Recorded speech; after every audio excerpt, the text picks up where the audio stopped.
Hello students, आज हम करेंगे DAV public school periodic test 2 class 8 SST का क्वेश्चन पेपर। ना जिन बच्चों का अभी तक पीरियोडिक टेस्ट 2 नहीं हुआ एसएसटी का, उनके लिए ये वीडियो काफ़ी इंपॉर्टेंट है। So let's start. Firstly section है MCQ. Question number 1, who was the first governor general of British India. ये वेरी इजी क्वेश्चन है। The first governor general of British India was Warren Hastings। ठीक है, ठीक है, he was the first governor general of British India, Warren Hastings. फिर next question, question number 2, which year marks the beginning of the modern period in Indian history. ना जो Indian history है उसमें modern period होता है mid 18th century से शुरू। ठीक है, the modern period in Indian history starts in the mid 18th century. ठीक है, सो मिड 18th सेंचुरी, जो 18th सेंचुरी है वो 17,000 वाली ईयर से शुरू होती है, इसलिए 1757 को हम मिड 18th सेंचुरी मानेंगे और वो ऑप्शन सी करेक्ट होएगा। इसलिए क्योंकि जो मॉडर्न पीरियड है इंडियन हिस्ट्री का वो मिड 18th सेंचुरी से शुरू होता है और 1757 इसमें आता है। फिर आता है question number 3, the Indian constitution came into affect on. ना ये इंपॉर्टेंट डिस्ट्रिक्शन है, यहाँ पे लिख रखा है केम इनटू अफेक्ट। कौन से समय में अफेक्ट में आया इंडियन कॉन्स्टिट्यूशन। ठीक है, so the date is option C 26 January 1950। ठीक है, ना अगर यहाँ पे पूछा जाता जो इंडियन कॉन्स्टिट्यूशन है वो अडॉप्ट कब किया गया, कब अडॉप्ट किया गया बाय द कॉन्स्टिट्यूएंट असेंबली, तब आप लिखते हैं ऑप्शन बी 26 जनवरी 1949, तब ऑप्शन बी करेक्ट होता। लेकिन यहाँ पे केम इनटू इफेक्ट लिख रखा है, इसलिए आप ऑप्शन सी 26 जनवरी 1950 में टिक लगाओगे। ठीक है, फिर क्वेश्चन नंबर 4 एक वेरी इजी क्वेश्चन है। The key feature of Indian constitution that ensures every citizen has equal access to laws is. Now ये इजी क्वेश्चन इसलिए क्योंकि एक तरीके से जो आंसर है वो क्वेश्चन के अंदर ही दे रखा है। यहाँ पे क्या लग रहा है, इक्वल, इक्वल एक्सेस। तो इक्वल एक्सेस है तो उसका मतलब क्या होएगा, ऑप्शन बी इक्वालिटी, क्योंकि जो इक्वालिटी वाली राइट है उसके अंदर ही आता है कि जो हर एक सिटीजन है they have equal access to laws. ठीक है, so option B equality correct answer रहेगा। फिर question number 5, which of the following is a renewable resource. इनमें से रिन्यूएबल रिसोर्स कौन सा है, ये है ऑप्शन सी सोलर एनर्जी। आपने पढ़ा ही होगा रिन्यूएबल रिसोर्सेज और नॉन रिन्यूएबल रिसोर्स के बारे में। जो नॉन रिन्यूएबल रिसोर्सेज होता है वो वाले रिसोर्सेज होता है जो या तो रिजनरेट नहीं होते या बहुत समय लगता है, बहुत सारा समय लगता है, हंड्रेड्स ऑफ ईयर्स लगता है उनको वापस से बनने में, रिन्यू होने में। लेकिन जो सोलर एनर्जी है, solar energy meaning energy from the sun, वो एक तरह से इन्फिनिटी है, वो आपको मिलती रहेगी। ठीक है, इसलिए जो ऑप्शन सी है सोलर एनर्जी वो करेक्ट रहेगा क्योंकि वो इन्फिनिट रिसोर्स है, जबकि जो कोल, पेट्रोलियम, नेचुरल गैस है ये इन्फिनिट रिसोर्सेज नहीं है। ठीक है, ये एक टाइम में, एक डेफिनेट टाइम में ख़त्म हो जाएगा अगर हम अपने यूसेज को जो अभी है उसी रेट्स में रखें, इसलिए ये नॉन रिन्यूएबल रिसोर्सेज है, ये करेक्ट आंसर नहीं हो सकता। फिर आता है question number 6, the process of making the best use of available resources is called. इसका आंसर होगा ऑप्शन बी रिसोर्स मैनेजमेंट। ना आप सोच रहे हो कि सस्टेनेबल डेवलपमेंट क्यों नहीं हो सकता, ऑप्शन ए करेक्ट क्यों नहीं है। वेल उसका रीजनिंग यह है कि जो सस्टेनेबल डेवलपमेंट है it is using resources in such a way that it fulfils the needs of the current generation without sacrificing those resources for the future generations. लेकिन यहाँ पे पूछ रखा है the process of making the best use of available resources.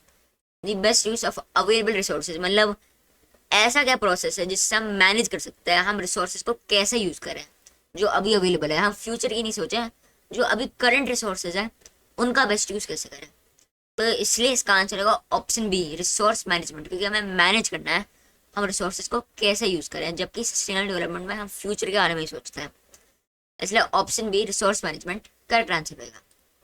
फिर question number 7, which body is responsible for framing the constitution of India. काफी आसान है, it is option C the constituent assembly. जो कॉन्स्टिट्यूएंट असेंबली थी उन्होंने ही Indian constitution को frame करा था, so they are the body responsible for such a task. फिर question number 8, historians divide history into different periods. क्यों करते हैं वो? Because they need a better understanding and analyse historical developments. ठीक है, historians divide history into different periods to better understand and analyze historical developments।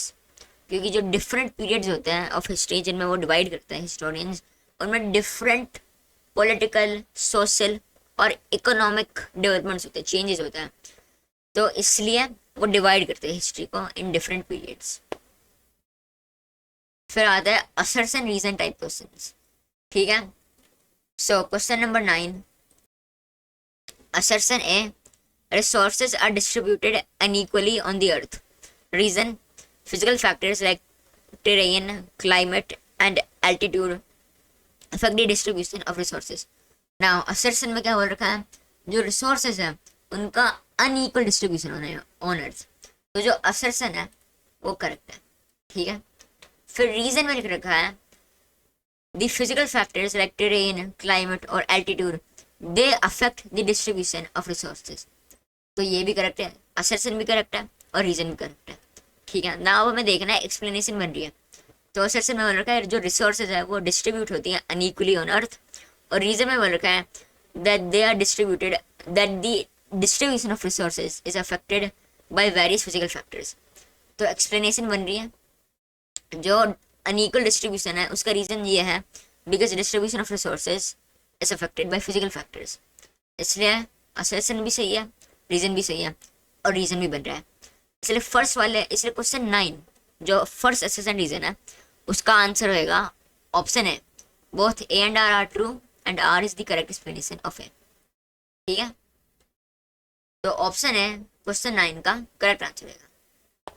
फिर assertion reason का second question, question number 10, assertion A, The Indian Constitution guarantees fundamental rights to all citizens।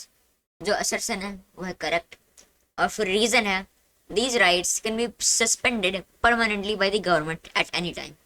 जो reason है वो correct है या नहीं, it is incorrect, reason गलत है। जो government है वो अपनी मर्जी से किसी भी समय हमारी rights को हटा नहीं सकती, suspend नहीं कर सकती, इसलिए assertion true है लेकिन reason गलत है। तो आंसर क्या आएगा? Option C, assertion is true but reason is false। ठीक है, तो क्वेश्चन 9 का आंसर होगा ऑप्शन है, both A and R are true and R is the correct explanation. और क्वेश्चन 10 का आंसर होगा option C, A is true but R is false. ठीक है, चलो फिर section B, very short answer question में आ जाते हैं।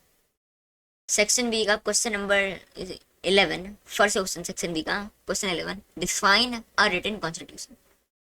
नाउ इसका आंसर रहेगा a written constitution is a formal document that outlines the fundamental principles and laws by which a country is governed. ठीक है, तो रिटन कॉन्स्टिट्यूशन वो चीज़ होती है, एक फॉर्मल डॉक्यूमेंट जो एसेंशियली आउटलाइन करता है, डिफरेंट तरीके दिखाता है, फंडामेंटल प्रिंसिपल्स दिखाता है और लॉज जिसके बेसिस में जो गवर्नमेंट है वो उस कंट्री को चलाएगी, that is a written constitution. ठीक है, फिर question number 12, give 2 examples of human made resources. ये एक वेरी इजी क्वेश्चन है, इसका आंसर होएगा बिल्डिंग्स एंड मशीनरी। जो ह्यूमंस है वो इन चीज़ों को बनाता है, वो बिल्डिंग्स को कंस्ट्रक्ट करते हैं और मशीनरी को इंजीनियर करते हैं। ठीक है, मशीन्स को बनाते हैं ह्यूमंस, तो ये ह्यूमन मेड रिसोर्सेज माने जाइए। एंड ये 2 एग्जाम्पल्स हो गए ऑफ ह्यूमन मेड रिसोर्सेज, तो इसका आंसर रहेगा 2 examples of human made resources are buildings and machinery. ना आप और भी रिसोर्सेज लिख सकते हो अगर आप चाहते हो, लेकिन इन 2 की ही जरूरत है। फिर question number 13, what does the preamble of the Indian constitution declare. जो इंडियन कॉन्स्टिट्यूशन का प्रीएम्बल है वो क्या बोलता है? It says the preamble of the Indian constitution declares India to be a sovereign socialist secular democratic republic. It also outlines the goals of securing justice, liberty, equality and fraternity for all citizens। ना जो एक preamble होता है एक country का, वो essentially एक guideline होती है, एक लिस्ट ऑफ आइडियल्स होता है by which a country should be governed and laws should be made. तो फर्स्टली जो इंडियन कॉन्स्टिट्यूशन का प्रियम्बल है वो इंडिया को डिक्लेयर करता है as a sovereign.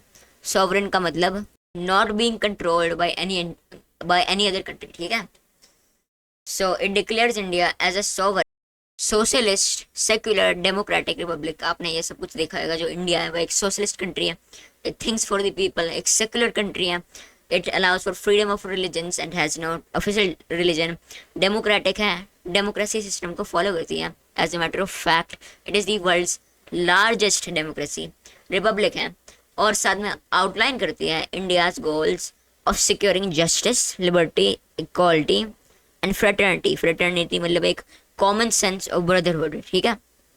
Fraternity for all citizens. So that is what the preamble of the Indian constitution declare. फिर आता है question number 14. Why is it difficult to define exact historical periods. इसका answer होएगा different historians use different terms for periodization. ये है इसका first point.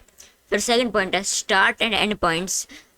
Start and end points historical periods are highly debatable, ठीक है.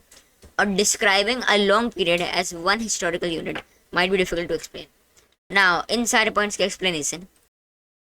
फर्स्टली जो different historians हैं वो डिफरेंट टर्म्स को यूज़ करते हैं, मतलब डिफरेंट ईयर्स को यूज़ करते हैं पीरियडाइजेशन के लिए. कुछ हिस्टोरियंस के अकॉर्डिंग ये वाले ईयर्स इस वाले पीरियड को डिफाइन करते हैं और कुछ दूसरे हिस्टोरियंस के अकॉर्डिंग ये वाले पीरियड्स इस वाले पीरियड को डिफाइन करते हैं. तो बहुत सारा कन्फ्लिक्ट है, बहुत कन्फ्यूजिंग है कि कौन सा पीरियड, कौन सी ईयर्स कौन से पीरियड को डिफाइन करता है. डिबेटेड है ये काफ़ी टॉपिक. और start and end points historical periods are highly debatable. मतलब ये काफ़ी कन्फ्यूजिंग है और काफ़ी स्ट्रेंज है कि हम कैसे डिफाइन करें कि इस वाले हिस्टोरिकल पीरियड का ये होएगा स्टार्टिंग पॉइंट और इस वाले पीरियड का ये होएगा एंडिंग पॉइंट. जैसे कि जो वो मॉडर्न पीरियड है ऑफ इंडिया का वो थोड़ा मुश्किल है डिफाइन करना कि बस मिड टू 18th सेंचुरी होएगा, बस यही हो सकता है. हम बस स्टार्टिंग ऑफ 18th सेंचुरी क्यों कर सकते हैं, 17th सेंचुरी क्यों नहीं कर सकते स्टार्ट पॉइंट, ठीक है. सो जो स्टार्ट एंड एंड पॉइंट्स हैं इन हिस्टोरिकल पीरियड्स के वो हाईली डिबेटेबल है. उनमें काफ़ी सारी आर्ग्यूमेंट्स चलते हैं अमंग हिस्टोरियंस. और फाइनल पॉइंट है describing a long period as one historical unit might be difficult to explain. क्योंकि जो हिस्टोरिकल पीरियड्स हैं वो स्टैटिक नहीं है. उसका मतलब ये नहीं कि वो सेम रहता है, उनके बीच में भी डिफरेंट चेंजेस आते रहते हैं. फॉर एग्जांपल जब मॉडर्न पीरियड शुरू हुआ इंडिया में तो जो सारे के सारे मिडीवल टाइम्स की बिलीफ्स थी वो ऑटोमेटिकली चली नहीं गई. मॉडर्न पीरियड के थ्रू आउट भी डिफरेंट प्रैक्टिसेस, जो डिफरेंट प्रैक्टिसेस जो थे वो फेड इन और फेड आउट होने लगे. इसलिए describing a long period as one historical unit might be difficult to explain. क्योंकि हिस्टोरिकल पीरियड जैसे कि जो मॉडर्न पीरियड है उनके भी बीच में, उनके भी अंदर काफ़ी डिफरेंट मूवमेंट्स, डिफरेंट चेंजेस आते हैं सोसाइटी में. तो इन रीजन की वजह से it is difficult to define historical periods. फिर आता है क्वेश्चन 15 और last very short answer question. State 2 factors that make a resource valuable. Now ये काफ़ी शॉर्ट क्वेश्चन है. इसका आंसर होएगा a resources value is determined by several key factors including scarcity and utility. Now यहाँ पे बस 2 factors पूछे थे that determine a resources value. लेकिन उसके साथ और भी फैक्टर्स जैसे होते हैं डिमांड, कितनी डिमांड है उस रिसोर्स की, या कितनी आसानी से उस रिसोर्स को ऑर्गेनाइज कर सकते हैं और यूटिलाइज कर सकते हैं. लेकिन बस 2 ही फैक्टर्स पूछे थे. So the 2 factors are a resources value is determined by several key factors which include scarcity and utility. आप इस वाले क्वेश्चन को एक पॉइंट के बेसिस में लिख देना. And with that the video ends. I hope you all enjoy the video and learn something new, and best of luck for your UT2. Bye.